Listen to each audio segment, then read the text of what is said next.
युगों पहले सरयू नदी के तट पर स्वर्ण से जड़ी अयोध्या नगरी बसती थी, जिसका तेज सूरज से भी अधिक था। सब कुछ मंगलमय था। रघुकुल का हर कोना खुशियों से भरा था। पर समय बड़ा बलवान होता है। एक छोटी सी भूल और एक जिद्दी वचन ने इतिहास का पन्ना पलट दिया। जिस शीश पर राज मुकुट सजना था, वहां वनवास की धूल आ गई। पिता का दुख, प्रजा के आंसू, कुछ भी नियति को रोक न सका। राम ने राजपाट त्याग दिया क्योंकि उनके लिए वचन शासन से बड़ा था। महलों के नरम बिस्तर छोड़कर वो कांटों भरे रास्ते पर चल पड़े।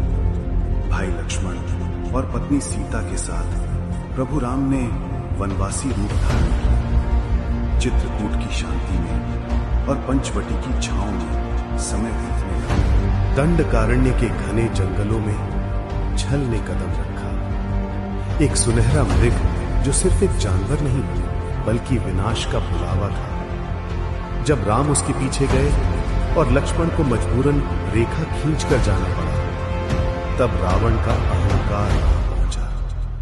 भिक्षा के भेष में अधर्म ने धर्म को छल लिया। माता सीता की चीख से आकाश कांप उठा।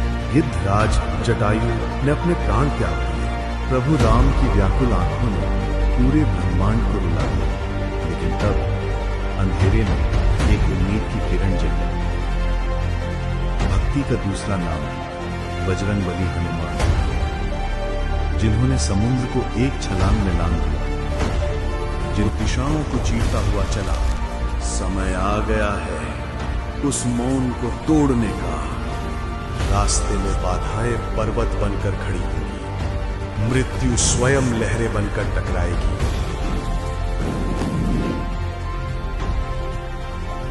परंतु राम के दूत के आगे काल भी मस्तक झुकाता है।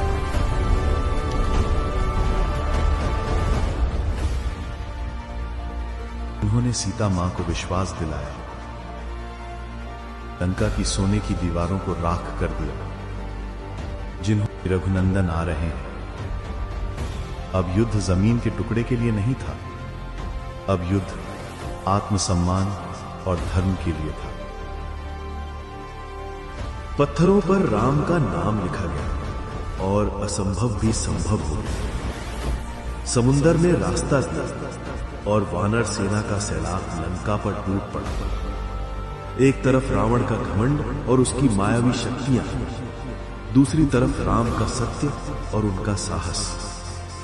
कुंभकर्ण की ताकत और इंद्रजीत की माया सब फेल हो गई, क्योंकि जिसके पास राम है उसके पास विजय है। अंत में वही हुआ जो निश्चित था। राम के एक बाण ने रावण के 10 सर और उसके अहंकार को मिट्टी में मिला दिया।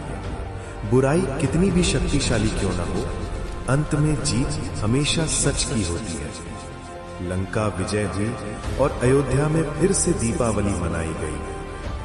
युग बीत गए, पर यह कथा आज भी अमर है। बोलो सियावर रामचंद्र की जय।